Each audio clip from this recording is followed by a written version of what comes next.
You are now listening to Unrelenting Humans podcast. Currently, only about 3% of roles in Hollywood portray disability. And of those 3% of roles in Hollywood who portray disability, 85% of them are played by people without disabilities. So there's still a very small population of people who are able to play themselves.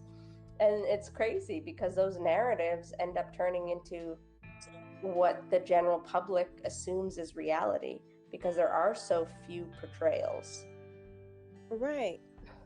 And now there has been a lot of work. The Casting Society of America has been hosting a lot of workshops with actors with disabilities and trying to gain more visibility for the community, but there still aren't enough storylines that include disability. And ideally, someone with a disability can just play a doctor and it doesn't have to be described as a disability, but people's minds just aren't working that way yet. Yeah. Oh, wow. Long way to go. But then, like in the sports world, luckily, there's been a lot of progress with how much visibility the Paralympics has received.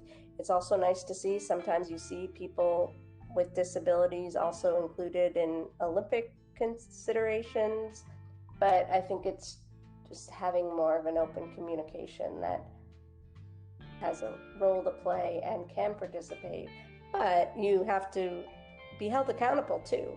You have to make sure that if you want to pursue something that you're going to practice as much as possible and that you're going to do the work, you're going to put in the work in order to be taken seriously. I think too many times we're celebrating giving chances to people with disabilities because we've been left behind for so long, but you don't want there to be resentment on the other side. Do you watch Ninja Warrior? I do not, but you can tell me about it.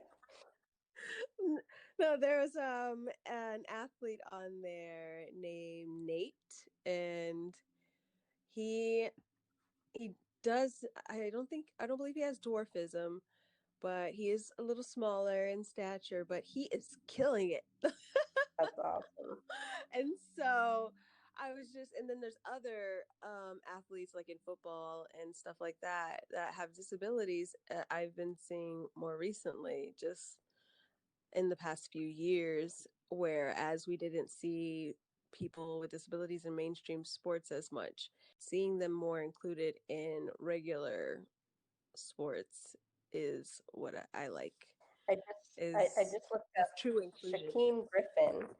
He has a limb difference, and he just got promoted to the 53-man roster for the Seattle Seahawks. So up until this point, he wasn't on the roster as a full team member.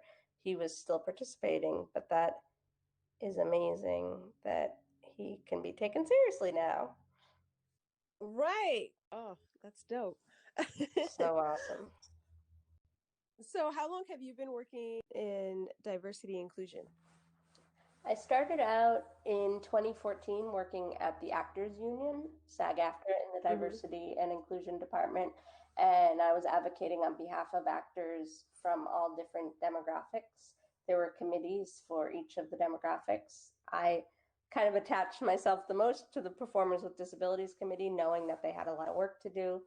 And then more recently, about 3 years ago, I made the transition to work for a nonprofit that supports business on their journey to advance disability inclusion. And we work closely with corporations to get them to be more open to hiring people with disabilities and also help them build a roadmap to be more inclusive while they're hopefully also hiring new people with disabilities.